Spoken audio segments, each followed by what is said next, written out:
Hello students, कल हमने special theory of relativity STR शुरू की थी, ठीक है। और इसके पॉस्टुलेट्स के बारे में हम डिस्कस कर चुके थे।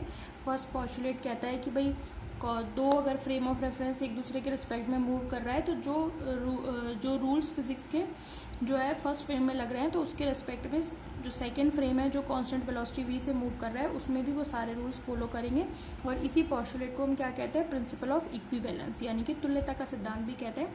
दूसरा ये कहता है कि जो c है वो एक यूनिवर्सल कांस्टेंट है, ये हमेशा कांस्टेंट रहता है, फिक्स रहता है और इसकी वैल्यू 3×10⁸ मीटर पर सेकेंड होती है। हर जगह यही होती है, फिक्स होती है और ये वेलोसिटी डायरेक्शन पर डिपेंड नहीं करती और सोर्स और ऑब्जर्वर की रिलेटिव मोशन पर भी डिपेंड नहीं करती। अच्छा, एक चीज़ और, ये जो पॉस्टुलेट है इसको भी एक दूसरे नाम से जाना जाता है और वो है समकालीनता का आपेक्षिकता सिद्धांत यानी कि theory of relativity of साइमल्टेनिटी।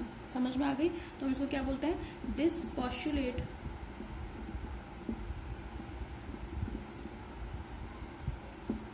is also known as relative theory of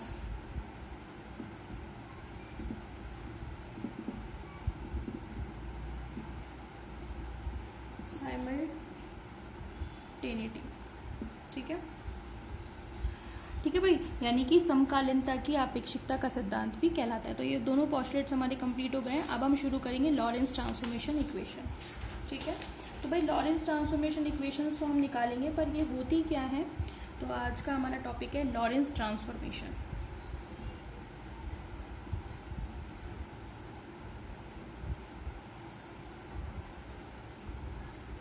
Lawrence transformation equation क्या होती है कि एक समान वेग से गतिशील निर्देश फ्रेम है कोई दो, तो उनमें संबंध व्यक्त करने वाली जो समीकरणें होती हैं वो लॉरेंस ट्रांसफॉर्मेशन समीकरणें कहलाती हैं। ठीक है, तो हम डेफिनेशन भी दे सकते हैं कि लॉरेंस ट्रांसफॉर्मेशन इक्वेशंस क्या होती हैं। Lorentz transformation equations are the equation that establish the relation between the frame of reference that are moving with respect to constant velocity according to the postulates of STR theory. ठीक है, तो आप definition दे दीजिए। Lorentz पूछी जा सकती है short note में, ट्रांसफॉर्मेशन इक्वेशन की डेफिनेशन क्या है। ठीक है, तो आप लिखेंगे these are the equations that establish a relation between the motion of frame of reference moving with constant velocity according to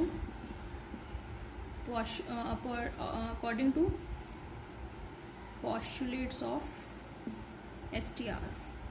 ठीक है, यानी कि आपेक्षिकता के विशिष्ट सिद्धांतों के अभिग्रहितों के अनुसार दो नियत वेग से गतिशील निर्देश फ्रेमों में संबंध व्यक्त करने वाली समीकरणें क्या कहलाती है, लॉरेंस ट्रांसफॉर्मेशन इक्वेशन। ठीक है, तो अब हम फाइंड आउट करेंगे कि क्या होती है लॉरेंस ट्रांसफॉर्मेशन इक्वेशंस, कौन कौन सी इक्वेशंस को आप लॉरेंस ट्रांसफॉर्मेशन इक्वेशन कहेंगे, what are the relations between the Lorentz transformation equation. ठीक है, तो उसके लिए हम पढ़ चुके हैं और मैंने आप लोगों से ये कहा था कि जब आप ये वाली वीडियो देखें उस टाइम तक आप वो देख के रखना कि जो हमने लास्ट ईयर में ये पढ़ रखी है, यू की U as it is use होती है चीज़ें, थोड़ी ना, ये टॉपिक थोड़ी ना बदलेगा भाई, टॉपिक वाइड हो जाते हैं बट ये ऐसी की ऐसी ही है। समझ में आ गई इसकी, क्योंकि हमने इसको पूरा पढ़ दिया था फर्स्ट ईयर में, तो इसको क्या आप और थोड़ा बड़े में पढ़ोगे। ठीक है, तो लॉरेंस ट्रांसफॉर्मेशन भी पढ़ चुके थे हम, लेंथ कॉन्ट्रैक्शन यानी कि लंबाई में संकुचन भी पढ़ चुके थे, टाइम डायलेशन यानी कि समय वृद्धि भी आप पढ़ चुके थे, तो ये सारी चीज़ें हम पढ़ चुके हैं। ठीक है, इन चीज़ों को मैं सिर्फ फटाफट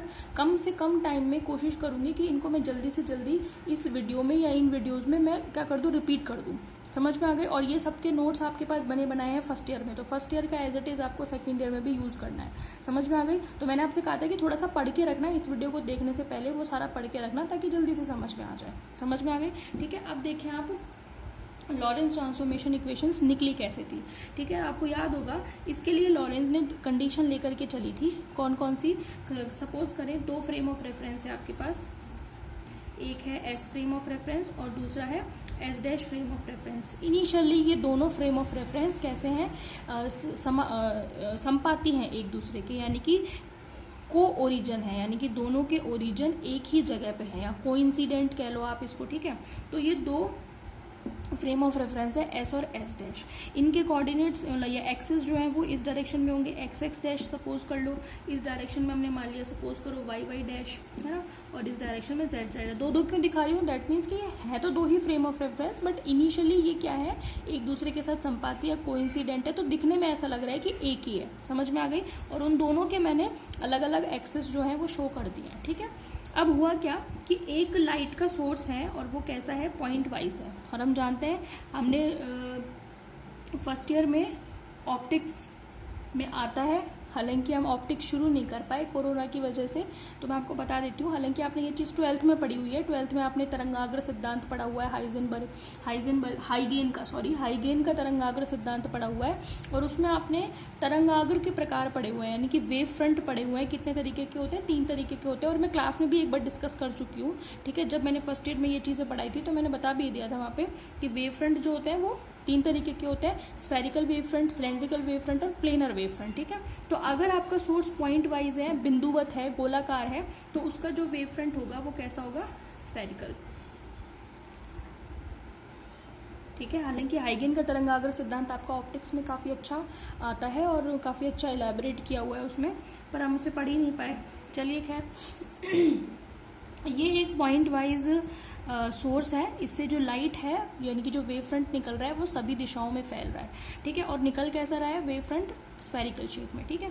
अब ये तो हो गई condition at t is equal to 0, यानी कि ये पूरी कंडीशन तो कब है, जब हमने अपनी स्टॉप वॉच शुरू नहीं की है, और ये t इज इक्वल टू 0 की कंडीशन है, समझ में आ गई।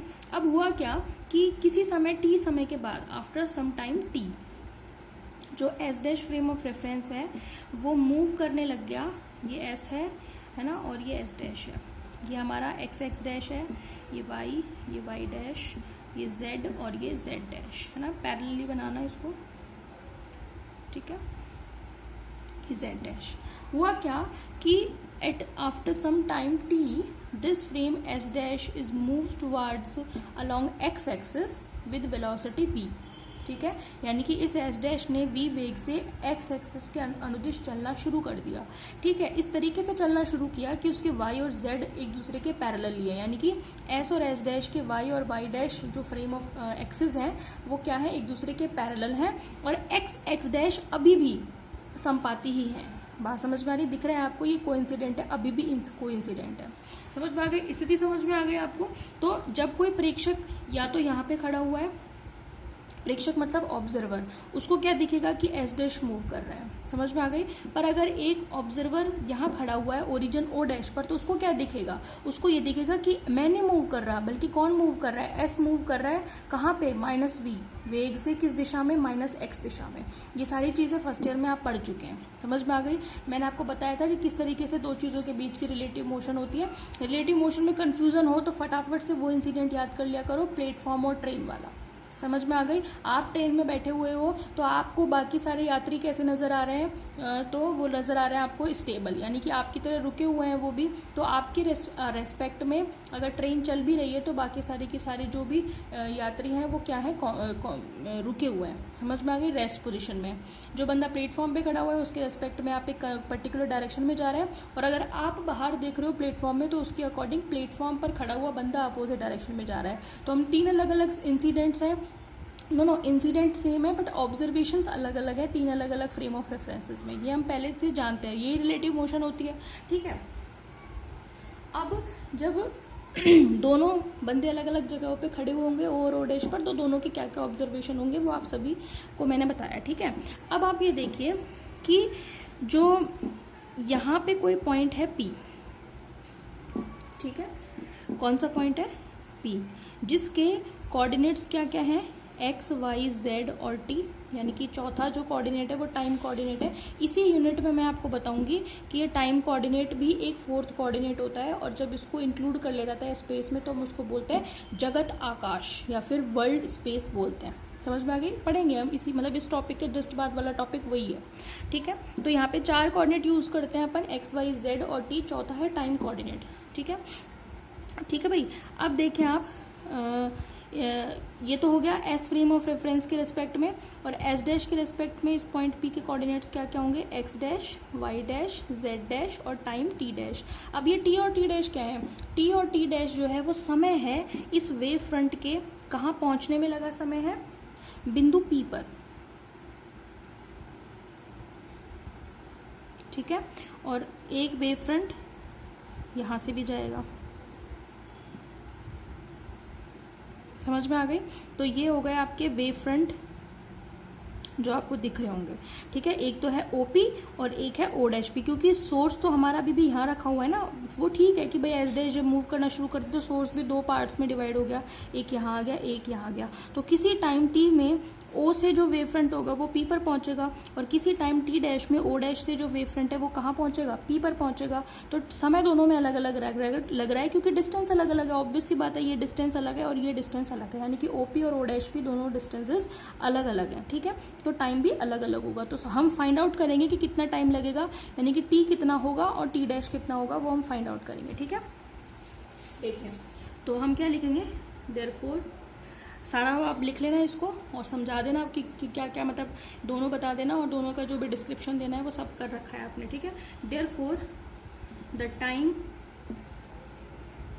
Taken by wave front to reach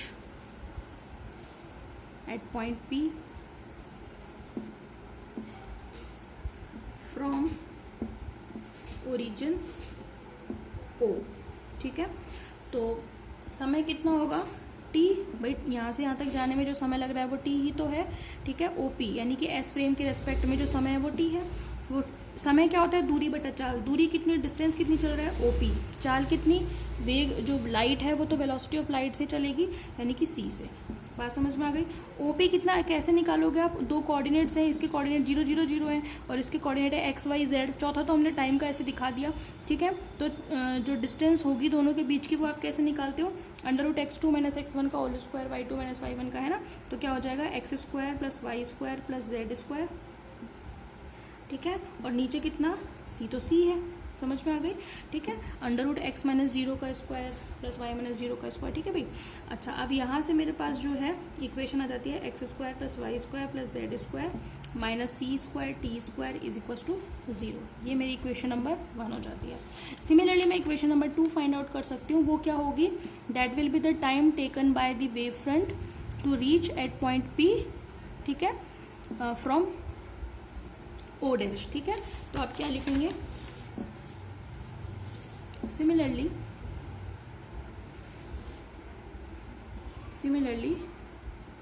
time taken by wave front to reach at P from O dash, ठीक है। और वो समय कितना है, T डैश, और वो T डैश मतलब डिस्टेंस कितनी कवर कर रहा है, O डैश P, ठीक है। ओरिजिन O डैश से जो डिस्टेंस कवर कर रहा है वो O डैश P तो है, किससे, वेलोसिटी ऑफ लाइट से। और डिस्टेंस क्या होगी भाई, √ अब की बार x² + y² + z², और नीचे क्या है, c। तो इससे मेरे को एक और इक्वेशन मिल जाती है, वो क्या मिलती है, x² + y² + z² - c² t² = 0, equation number 2। अब जो इक्वेशन नंबर 1 है और जो इक्वेशन नंबर 2 है, ये दोनों ही इक्वेशन एक ही पॉइंट के लिए हैं, और वो पॉइंट का नाम क्या है, P, यानी कि equation number 1, equation 2, both are the equation for the same point capital P। तो इसका मतलब क्या है, इन दोनों इक्वेशंस का ट्रांसफॉर्मेशन एक दूसरे में इस तरीके से हो जाना चाहिए कि ये इक्वेशन जो है दोनों ही इस बिंदु P के लिए वैध रहे। वैध मतलब वैलिड रहे, समझ में आ गई। This means transformation of both the equations should be like that these equations must be valid for the same point capital P, ठीक है। अब वो ट्रांसफॉर्मेशन कौन सा होगा वो उस टाइम तक नहीं पता था, तो उस टाइम तक एक ही ट्रांसफॉर्मेशन के बारे में पता था, और वो था गैलीलियन ट्रांसफॉर्मेशन, जिसको आप लास्ट क्लास में पढ़ चुके हैं मैकेनिक्स में, यानी कि फर्स्ट ईयर के मैकेनिक्स में हम जो तीसरा टॉपिक आता है वो यही पढ़ते हैं, वो है हमारा गैलीलियन ट्रांसफॉर्मेशन। ठीक है, तो शुरू में टेस्ट किया गया कि क्या गैलीलियन ट्रांसफॉर्मेशन इक्वेशन 1 को कम्प्लीटली इक्वेशन 2 में ट्रांसफॉर्म करने में सक्षम है या नहीं है। ठीक है, तो आप सारी डिटेल लिख लेना। दिस शोज, आप ऐसे लिखना क्या आपको पता ही है कि this equation 1 and 2 both are for the same point capital P, therefore transformation must be like these must be valid for the capital P point. ठीक है, अब आप आगे क्या कहेंगे, अब आप मान के चलेंगे कि माना कि गैलीलियन ट्रांसफॉर्मेशन इक्वेशन 1 को 2 में ट्रांसफॉर्म करने में वैलिड है। ठीक है, सो हम क्या लिखेंगे, we consider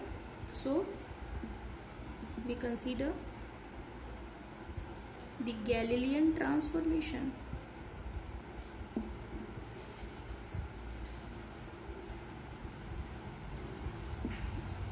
is valid for this